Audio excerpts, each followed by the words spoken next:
cada uno de ustedes. Bienvenidos a la escuela dominical. Gracias a Dios que tenemos este tiempo para estudiar su palabra. Y quiero decirles qué bueno que están participando de esta clase. Vamos a procurar hacerlo de tal manera que podamos aprender, que salgamos edificados todos los que participemos. Les invito a orar. Vamos a orar, vamos a ponernos en las manos de nuestro Dios. Oremos. Señor, te damos gracias. Estamos delante de ti para suplicarte ayuda, para suplicarte dirección, para suplicarte sabiduría. Bendito Dios, ayúdanos a entender tu palabra y ayúdanos a usarla en nuestra vida. Señor, que esto que vamos a estudiar nos ayude en nuestro crecimiento espiritual. Dirígenos en este tiempo y Dios, bendice tu iglesia, en particular la iglesia local, la Iglesia Bautista El Mesías de Ciudad Obregón, Sonora. Gracias por cada uno de mis hermanos que son partícipes de esta clase. Gracias por cada uno que nos acompaña. Señor, oramos para que tú te manifiestes, para que tú ayudes a cada uno según sea su necesidad. Oramos en el nombre de Cristo Jesús. Amén. Quiero que pensemos en un momento en el Hijo prometido. Y al que me estoy refiriendo es a Juan el Bautista. A Juan el Bautista. Vamos a leer el Evangelio de Lucas, capítulo 1, desde el verso 5 hasta el verso 10. Es Lucas, capítulo 1, versos 5 al 10. Dice la palabra de Dios: hubo en los días de Herodes, rey de Judea, un sacerdote llamado Zacarías, de la clase de Abías. Su mujer era de las hijas de Aarón y se llamaba Elisabet. Ambos eran justos delante de Dios y andaban irreprensibles en todos los mandamientos y ordenanzas del Señor. Pero no tenían hijo, porque Elisabet era estéril y ambos eran ya de edad avanzada. Aconteció que, ejerciendo Zacarías el sacerdocio delante de Dios, según el orden de su clase, conforme a la costumbre del sacerdocio, le tocó en suerte ofrecer el incienso entrando en el santuario del Señor. Y toda la multitud del pueblo estaba afuera orando a la hora del incienso. El hijo prometido. A Zacarías se le prometió un hijo. En el capítulo 1, versos 78 y 79, leemos unas palabras de Zacarías, este sacerdote al que se le promete un hijo. Versos 78 y 79 dice: por la entrañable misericordia de nuestro Dios, con que nos visitó desde lo alto la aurora, para dar luz a los que habitan en tinieblas y en sombra de muerte, para encaminar nuestros pies por camino de paz.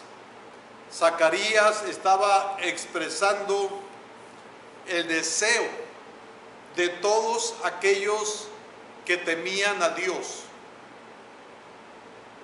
de que el lucero de la mañana llegara y quitara toda oscuridad espiritual. Por mucho tiempo el pueblo había estado en oscuridad espiritual, por mucho tiempo. Y Zacarías expresa el deseo de que el lucero de la mañana, esto es, el Mesías, llegara. Sin duda, Zacarías tenía en mente la promesa que Dios había hecho por medio del profeta Malaquías. En Malaquías, el capítulo 4, el verso 2, leemos esto. Dice: Mas a vosotros los que teméis mi nombre, nacerá el sol de justicia, y en sus alas traerá salvación, y saldréis y saltaréis como becerros de la manada. En sus alas traerá salvación. Sin duda, Zacarías estaba pensando en esa promesa que se hizo 4 siglos atrás. La profecía hablaba de la venida del Mesías. La profecía hablaba del Señor Jesucristo, quien iba a darles libertad por creer en Él. Salvaría de las tinieblas del pecado a los que creyeran en Él. En el libro de Isaías, el capítulo 9, tenemos esta profecía y esta promesa. Isaías capítulo 9, verso 2. Dice: el pueblo que andaba en tinieblas vio gran luz. Los que moraban en tierra de sombra de muerte, luz resplandeció sobre ellos. Y en Mateo, el capítulo 4, verso 16, dice: el pueblo asentado en tinieblas vio gran luz, y a los asentados en región de sombra de muerte, luz les resplandeció. Y volviendo al Evangelio de Lucas, en el capítulo 2, versos 25 en adelante, dice: y he aquí, había en Jerusalén un hombre llamado Simeón, y este hombre justo y piadoso esperaba la consolación de Israel, y el Espíritu Santo estaba sobre él, y le había sido revelado por el Espíritu Santo que no vería la muerte antes que viese al ungido del Señor. Y movido por el Espíritu vino al templo, y cuando los padres del niño Jesús lo trajeron al templo para hacer con él conforme al rito de la ley, él le tomó en sus brazos y bendijo a Dios diciendo: ahora, Señor, despides a tu siervo en paz, conforme a tu palabra, porque han visto mis ojos tu salvación, la cual has preparado en presencia de todos los pueblos, luz para revelación a los gentiles y gloria de tu pueblo Israel. Y en muchos pasajes se nos habla de algo semejante a lo que Lucas estaba citando en ese capítulo 1, donde Zacarías recuerda las promesas de Dios. El Redentor, el Salvador, Cristo Jesús, iba a venir. Y ese Salvador, ese Redentor, sería el mismo Dios. Sería Dios mismo.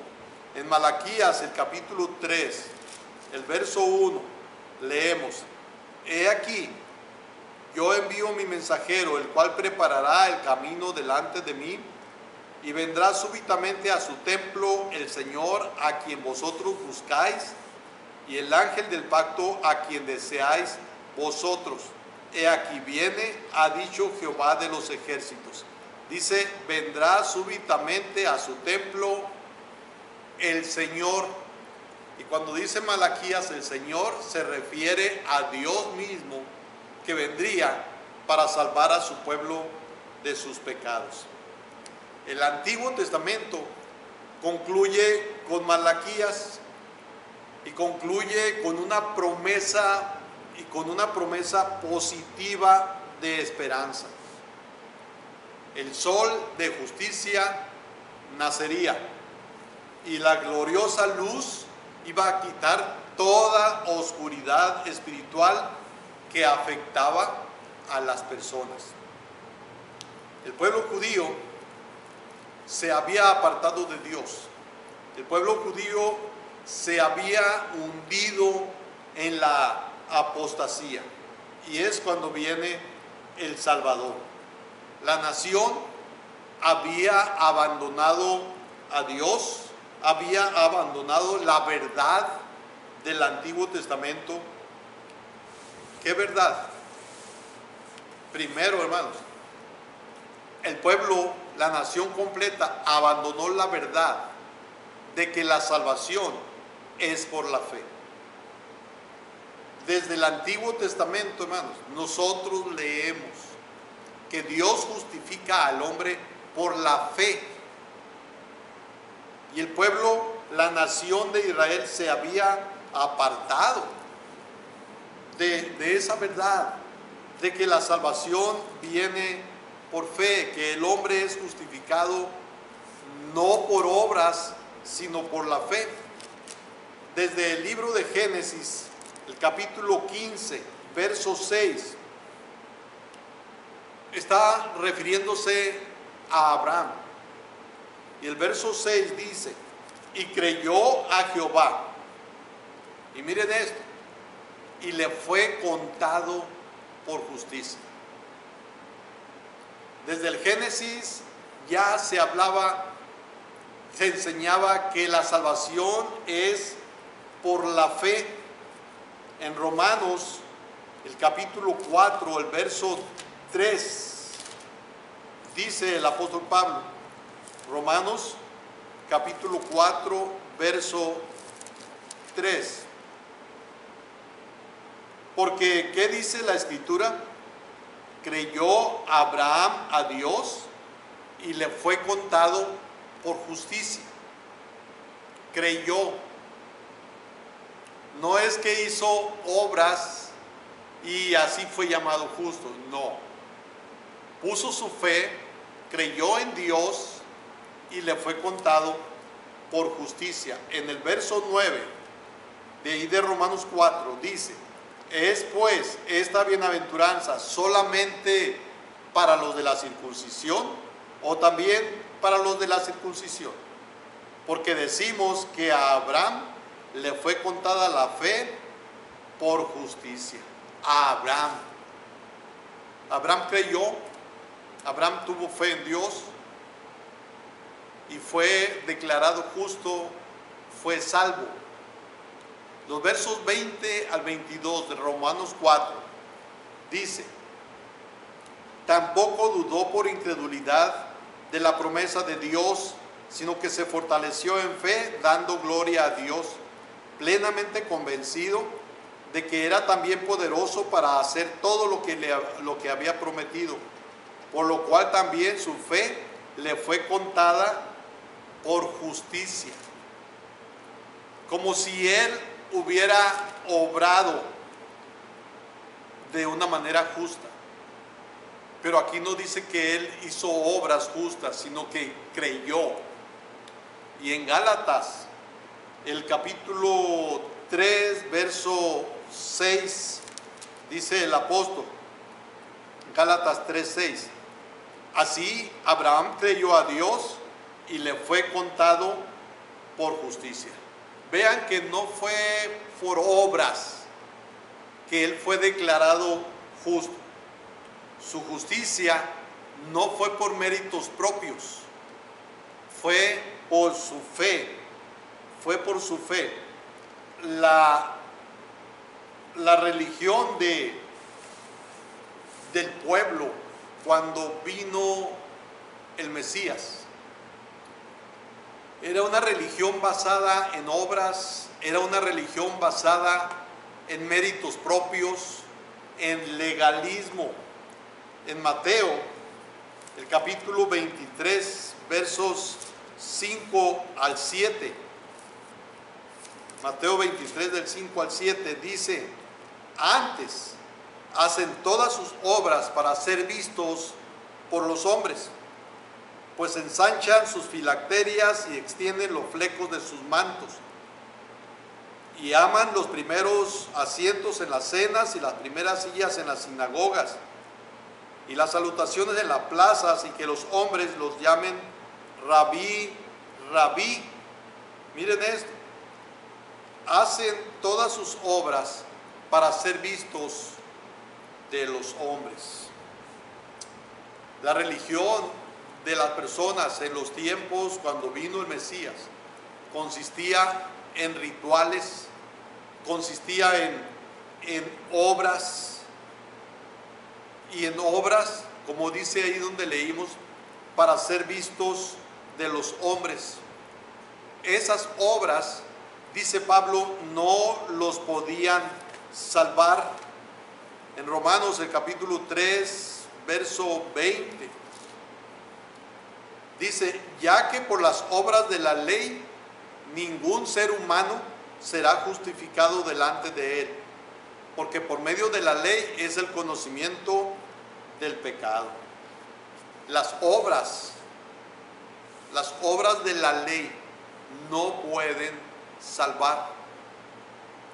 Y esa era el tipo de religión que había en los tiempos que llegó el Mesías. El Señor Jesucristo les llamó la atención por eso, porque sus obras eran hechas para ser vistos de los hombres, y el Señor Jesús les llamó la atención muchas veces por eso. En Deuteronomio capítulo 9, Deuteronomio 9, verso 4, dice: no pienses en tu corazón cuando Jehová tu Dios los haya echado de delante de ti, diciendo: por mi justicia me ha traído Jehová a poseer esta tierra. Pues por la impiedad de estas naciones Jehová las arroja de delante de ti. Y luego comienza diciendo el verso 5: no por tu justicia ni por la rectitud de tu corazón. Es cierto, está hablando de la tierra prometida, pero es un símil o una similitud en relación al cielo. No se es justificado, no se es salvo por obras. No es por nuestra rectitud que somos salvos. Isaías capítulo 29, verso 13, dice pues el Señor: porque este pueblo se acerca a mí con su boca y con sus labios me honra, pero su corazón está lejos de mí, y su temor de mí no es más que un mandamiento de hombres que les ha sido enseñado. Este pueblo se acerca a mí con su boca y con sus labios me honra. Ese era el tipo de religión que tenía el pueblo cuando vino el Mesías. Jesús les llama la atención, Pablo les llama la atención a los que buscan hacer obras para ganarse la salvación, para ganarse el cielo. En Isaías capítulo 64 también dice de esta manera. Isaías 64, verso 6. Dice: si bien todos nosotros somos como suciedad, y todas nuestras justicias como trapo de inmundicia, y caímos todos nosotros como la hoja, y nuestras maldades nos llevaron como viento.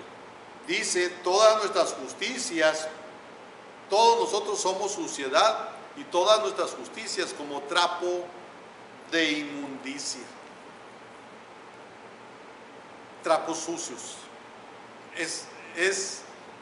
Esas son las obras que se hacen para ganarse el cielo, para tener la salvación. Miren, hermanos, desde el Antiguo Testamento se nos viene enseñando que la justificación, la salvación, el tener la esperanza de la vida eterna no es por obras, es por fe. Es por la fe, no por las obras de la ley. Y en Jeremías el capítulo 12, verso 2, dice: los plantaste y echaron raíces, crecieron y dieron fruto. Cercano estás tú en sus bocas, pero lejos de sus corazones. Miren cómo la religión en los tiempos de Jesús era algo externo, algo exterior, no era algo de corazón. Y tenemos que aprender esto. A Dios no le engañamos. Con el que tenemos que quedar bien es con Dios. Y si las cosas que hacemos, que profesamos delante de los hombres, solo es eso, algo externo, no de corazón, no hay salvación. Es increíble. Pero a veces uno mira a personas que pasan al frente de un grupo de cristianos, dicen dar gracias a Dios, pueden cantar y delante de las personas decir un gloria a Dios, decir aleluya, decir tantas cosas. Y la familia ahí sentada sin decir nada. Pero ellos saben cómo vive su padre, cómo vive esta persona, cómo es con la familia, cómo es con la esposa, cómo trata a la esposa. Pero delante de la gente, oh, gloria a Dios, aleluya. En los tiempos en que nació el Mesías, había una oscuridad espiritual grande, pero nos enseña la Escritura, hermanos, nos enseña la Escritura. Vino luz, el lucero de la mañana llegó y trajo luz, y trajo a la luz muchas cosas equivocadas. ¿Se acuerdan que Jesús, en el mismo Evangelio de Lucas, repetidas veces, refiriéndose a los fariseos y aquellos hombres religiosos, les dijo hipócritas, les dijo sepulcros blanqueados, por fuera limpios, bonitos, pero por dentro? A esa gente vino el Mesías. En Mateo capítulo 23, verso 27 y 28. Mateo 23, verso 27 y 28.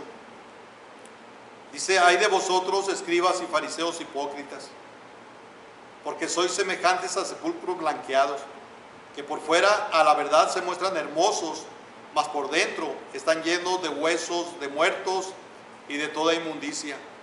Así también vosotros por fuera a la verdad os mostráis justos a los hombres, pero por dentro estáis llenos de hipocresía e iniquidad.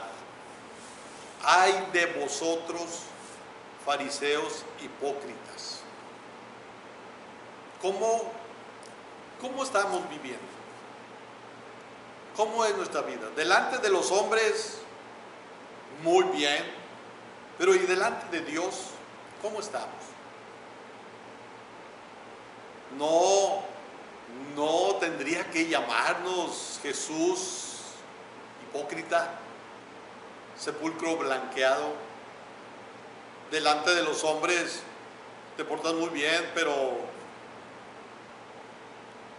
por dentro eres sucio. Vamos, en los tiempos de Jesús, cuando Él llega, sucede esto. En Marcos, el capítulo 7, versos 6 y verso 7. Dice: respondiendo Él, les dijo: hipócritas, bien profetizó de vosotros Isaías, como está escrito: este pueblo de labios me honra, mas su corazón está lejos de mí. Pues en vano me honran, enseñando como doctrinas mandamientos de hombres. De labios me honra, mas su corazón está lejos de mí. ¿Cómo estamos delante de Dios? Deberíamos de reflexionar, deberíamos de parar un momento y examinarnos. ¿Cómo estamos delante de Dios? ¿En verdad nuestro corazón es recto delante de Dios? Esa era la religión que había en los tiempos cuando llega el Mesías. Y en el Evangelio de Lucas, capítulo 16, verso 15. Voy a leer desde el verso 14. Y dice: y oían también todas estas cosas los fariseos, que eran avaros, y se burlaban de él. Entonces les dijo: vosotros sois los que os justificáis a vosotros mismos delante de los hombres, mas Dios conoce vuestros corazones, porque lo que los hombres tienen por sublime delante de Dios es abominación. Mas Dios conoce vuestros corazones. Lo que los hombres tienen por sublime, dice, delante de Dios es abominación. ¿Cuántas veces queremos quedar bien delante de los hombres? Pero ¿y delante de Dios? ¿Cómo es nuestra vida? ¿Cómo nos estamos conduciendo? Deberíamos de examinarnos. Deberíamos de ver cómo es nuestra condición delante de Dios, no delante de los hombres. Los hombres pueden tener una buena opinión de nosotros, pero ¿y Dios qué dice de nosotros? ¿Qué dice Jesús? ¿Qué dice el Salvador? La religión de los hombres en aquel tiempo, cuando viene el Mesías, era una religión externa, era una religión de ritos, era una religión de obras. Pero la Biblia enseña que es por la fe que hay salvación. Miren lo que dice el apóstol Pablo en la carta a los Romanos. En el capítulo 10 de Romanos, verso 2 y 3, Pablo llega a esta conclusión. Romanos 10, verso 2 y 3. Porque yo les doy testimonio de que tienen celo de Dios, pero no conforme a ciencia. Porque ignorando la justicia de Dios y procurando establecer la suya propia, no se han sujetado a la justicia de Dios. Y luego dice el verso 4, porque el fin de la ley es Cristo para justicia a todo aquel que cree. Por mucho tiempo Dios había estado en silencio ante esa hipocresía de los hombres. No se había comunicado Dios por medio de algún profeta. No había habido revelación o milagro durante 400 años, en ese periodo entre el Antiguo y el Nuevo Testamento. Pero el profeta Malaquías, que es el último libro del Antiguo Testamento, profetiza del Salvador, profetiza del Mesías, y también habla del precursor, del que iba a venir a preparar el camino de Dios. Otra vez, hace un momento leí Malaquías capítulo 3, verso 1. Dice así: he aquí yo envío mi mensajero, el cual preparará el camino delante de mí, y vendrá súbitamente a su templo el Señor a quien vosotros buscáis, y el ángel del pacto a quien deseáis vosotros. Yo envío mi mensajero. La llegada de ese mensajero iba a romper con el silencio de esos 400 años.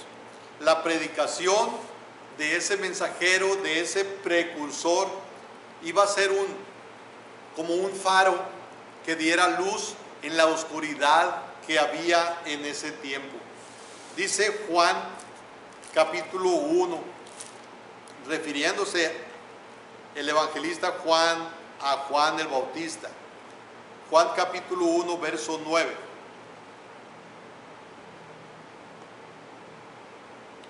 Dice, aquella luz, el verso 8, no era él la luz, se refiere a Juan, sino para que diese testimonio de la luz. Y luego dice, aquella luz verdadera que alumbra a todo hombre venía a este mundo. No era él la luz. Juan el Bautista no era esa luz prometida. Es Jesús, el Mesías, el que iba a venir a alumbrar ese periodo de oscuridad espiritual. Pero el precursor sería Juan el Bautista. El que venía preparando el camino del Señor era Juan el Bautista. En Mateo, el capítulo 3, verso 3, dice, pues este es de aquel de quien habló el profeta Isaías cuando dijo, voz del que clama en el desierto, preparad el camino del Señor, enderezad sus sendas. Este es, y en Marcos, el capítulo 1, verso 2 y 3 dice, como está escrito en Isaías el profeta, he aquí yo envío mi mensajero delante de tu faz, el cual preparará tu camino delante de ti. Voz que clama en el desierto, preparad el camino del Señor, enderezad sus sendas. Y yendo otra vez al Evangelio de Lucas, capítulo 3, versos 4 al 6, dice, como está escrito en el libro de las palabras del profeta Isaías, que dice, voz del que clama en el desierto, preparad el camino del Señor, enderezad sus sendas. Todo valle se rellenará y se bajará todo monte y collado. Los caminos torcidos serán enderezados y los caminos ásperos allanados. Y verá toda carne la salvación de Dios, dice el verso 6. Y luego, Juan capítulo 1, verso 23, refiriéndose a Juan el Bautista, Juan 1, 23, dice, dijo, yo soy la voz de uno que clama en el desierto, enderezad el camino del Señor, como dijo el profeta Isaías. Juan el Bautista llegó anunciando la venida del Mesías, llegó anunciando la inminente llegada, la cercanía ya de la llegada del Mesías, e iba a invitar al pueblo a preparar sus corazones para recibirlo. Todos los pasajes que leí hace un momento hablan de eso, cómo él vino a preparar la llegada del Mesías y luego cómo invitó al pueblo para preparar sus corazones a la llegada del Mesías. En Marcos capítulo 1, verso 4, dice, bautizaba Juan en el desierto y predicaba el bautismo de arrepentimiento para perdón de pecados. Y en Lucas capítulo 1, versos 16 y 17, Lucas 1, 16 y 17, y hará que muchos de los hijos de Israel se conviertan al Señor Dios de ellos, e irá delante de él con el espíritu y el poder de Elías, para hacer volver los corazones de los padres a los hijos, y de los rebeldes a la prudencia de los justos, para preparar al Señor un pueblo bien dispuesto. Era necesario que Lucas comenzara con el asunto de la salvación. Y para comenzar con el asunto de la salvación, también era necesario hablar de ese precursor, de ese mensajero que vendría antes del Mesías, que vendría preparando el camino del Mesías. Podemos ver que hay una unificación entre el Antiguo Testamento y el Nuevo. Fíjense cómo se une el Antiguo y el Nuevo Testamento en este asunto de la salvación. En el Antiguo Testamento leemos que la salvación es por fe. En el Nuevo Testamento leemos, el justo por la fe vivirá. Y leemos que ningún ser humano será justificado por obras delante de Dios, sino por la fe en Jesucristo. Juan el Bautista, según Juan el Bautista, el Mesías, Jesús, era el cumplimiento de la promesa del Antiguo Testamento. Pero también, hermanos, miren esto, en el Antiguo Testamento se había hablado del precursor, y Juan el Bautista venía a ser el cumplimiento de esa profecía, de esa promesa, de que vendría un precursor. Las dos predicciones se cumplieron con el nacimiento de Jesús. Fue por medio de Juan el Bautista que Dios rompió esos años de silencio. Juan el Bautista vino hablando de la necesidad de volverse a Dios. Ahora, nosotros podemos mirar, hermanos, que el nacimiento de Juan, el precursor de Jesús, su nacimiento fue un hecho milagroso. Igual, por supuesto, más grande fue el milagro del nacimiento de Jesús. Pero no podemos pasar desapercibido esa verdad. El nacimiento de Juan el Bautista fue un nacimiento milagroso, en verdad milagroso. En el capítulo 1, miren cómo dice el verso 7. Dice: pero no tenían hijo porque Elizabeth era estéril y ambos eran ya de edad avanzada, cuando Zacarías está ejerciendo el sacerdocio. Dice el verso 11: y se le apareció un ángel del Señor puesto en pie a la derecha del altar del incienso. Y se turbó Zacarías al verle y le sobrecogió temor. Pero el ángel le dijo: Zacarías, no temas, porque tu oración ha sido oída, y tu mujer Elizabeth te dará a luz un hijo y llamarás su nombre Juan. El nacimiento de Juan el Bautista fue milagroso. Y puedo comparar con el caso de Abraham y Sara. ¿Se acuerdan que Abraham y Sara no podían tener hijos? Sara era estéril. Dios hizo un milagro. En el caso de Zacarías y Elizabeth, con el nacimiento de Juan, hubo otro milagro. El testimonio de Juan el Bautista, hermanos, verifica que Jesús era el Mesías.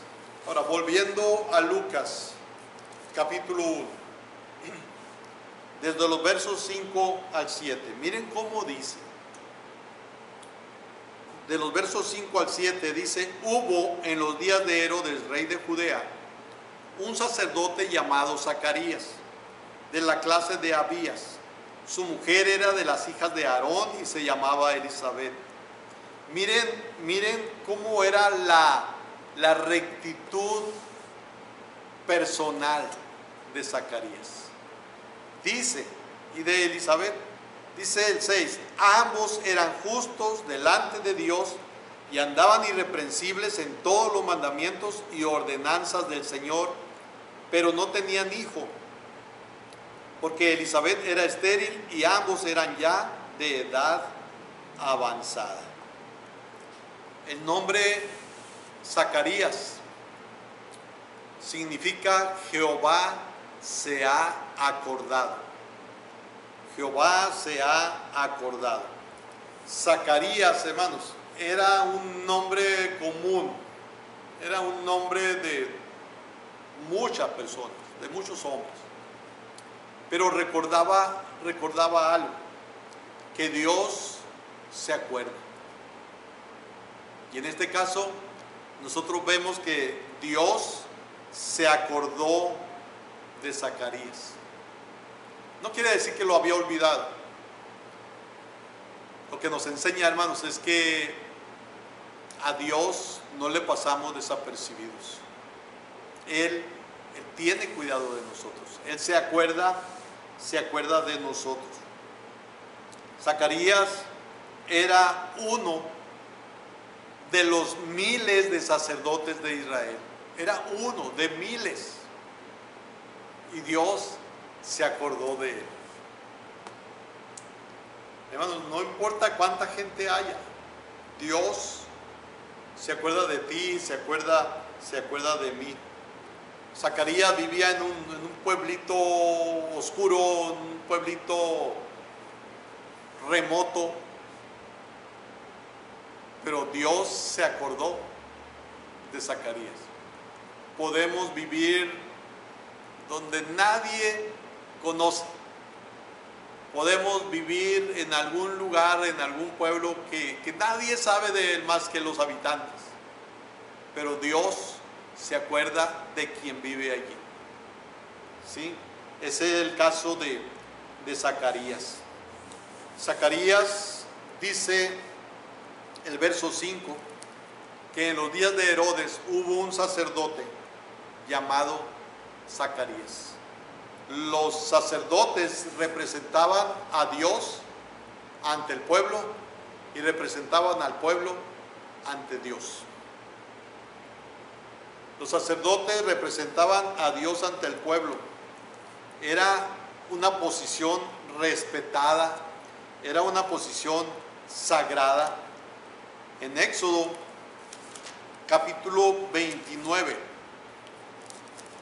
dice el verso 8 y verso 9. Y harás que se acerquen sus hijos y les vestirás las túnicas. Les ceñirás el cinto a Aarón y a sus hijos y les atarás las tiaras.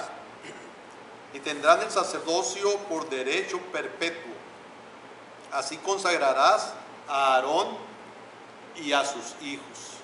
En el verso 44 dice, y santificaré el tabernáculo de reunión y el altar. Santificaré asimismo a Aarón y a sus hijos para que sean mis sacerdotes. Sé que la posición de sacerdote era una posición sagrada y era una posición respetada. En Números capítulo 18, verso 7 dice, mas tú y tus hijos contigo guardaréis vuestro sacerdocio en todo lo relacionado con el altar y del velo adentro, y ministraréis. Yo os he dado en don el servicio de vuestro sacerdocio, y el extraño que se acercare, morirá. Bueno, la posición de sacerdote era algo especial, era sagrada. Dije, el sacerdote representaba a Dios ante el pueblo, y los sacerdotes llevaban a Dios a las personas. O sea, a las personas el sacerdote les presentaba a Dios por medio de las escrituras. Los sacerdotes enseñaban, interpretaban y juzgaban con las escrituras. En Números capítulo 5, los versos 14 y 15 dice, si viniere sobre él espíritu de celos y tuviere celos de su mujer, habiéndose ella amancillado, o viniere sobre él espíritu de celos y tuviere celos de su mujer, no habiéndose ella amancillado, entonces el marido traerá a su mujer al sacerdote, y con ella traerá su ofrenda, la 10ª parte de un efa de harina de cebada. No echará sobre ella aceite, ni pondrá sobre ella incienso, porque es ofrenda de celos, ofrenda recordativa que trae a la memoria el pecado. El sacerdote hará que ella se acerque y se ponga delante de Jehová. Miren cómo los sacerdotes juzgaban, los sacerdotes aconsejaban, los sacerdotes enseñaban la escritura. En Deuteronomio capítulo 17, versos 8 en adelante, dice, cuando alguna cosa te fuere difícil en el juicio, entre una clase de homicidio y otra, entre una clase de derecho legal y otra, entre una clase de herida y otra, en negocios de litigio en tus ciudades, entonces te levantarás y recurrirás al lugar que Jehová tu Dios escogiere. Y dice el 9, y vendrás a los sacerdotes levitas y al juez que hubiere en aquellos días y preguntarás, y ellos te enseñarán la sentencia del juicio. Y sigue diciendo más adelante. Así que los sacerdotes mostraban, enseñaban de Dios a Dios a los hombres a través de la Escritura, aconsejando, juzgando, enseñando por medio de la Escritura. Pero también los sacerdotes tenían como deber presentar los hombres ante Dios. ¿Cómo? Por medio de sacrificios, por medio de ofrendas por los pecados de ellos. Hermanos, el oficio de sacerdote era un oficio muy especial. Así que se puede decir, podemos pensar que Zacarías estaba ocupando un lugar muy especial. Quiero que pensemos en esto. Aunque su posición era algo especial. Fíjense lo que dice el verso 7. Comienza diciendo, pero no tenían hijo. Eran personas rectas, eran personas justas. Él ocupaba un lugar muy especial dentro de las cosas de Dios, pero no tenían hijos. Hermanos, podemos entender las personas que están bien con Dios, las personas que pueden estar sirviendo a Dios, también pasan por momentos difíciles, por situaciones que no son agradables, como esta. No tenían hijos. Sin embargo, ellos esperaban en Dios. El nombre de Zacarías les recordaba: Dios se acuerda, Dios se acuerda, recordado por Dios. Y él sabía, él entendía que Dios se acordaba de él. Hermano, no importa la situación que estemos viviendo, quizás pensemos, me porto bien, trato de hacer la voluntad de Dios y me está pasando esto. Acordémonos, los justos también pasan por situaciones difíciles, pero Dios se acuerda y a su tiempo Él dará una respuesta a la situación que estamos viviendo. Espera en Dios, Dios se acuerda de ti. Oremos, hermanos. Dios, te damos gracias. Gracias porque te acuerdas de nosotros. Gracias, Señor, porque podemos esperar en ti. Ayúdanos a hacerlo. Conoces a cada uno de los que estamos participando de esta transmisión. Sabes lo que vivimos cada uno. Y pedimos de tu ayuda y de tu sabiduría para enfrentar cualquier cosa que venga a nuestra vida. Nos ponemos en tu mano. Bendice nuestra familia, Señor, y ayúdanos. Oramos en el nombre de Cristo Jesús. Amén. Dios los bendiga.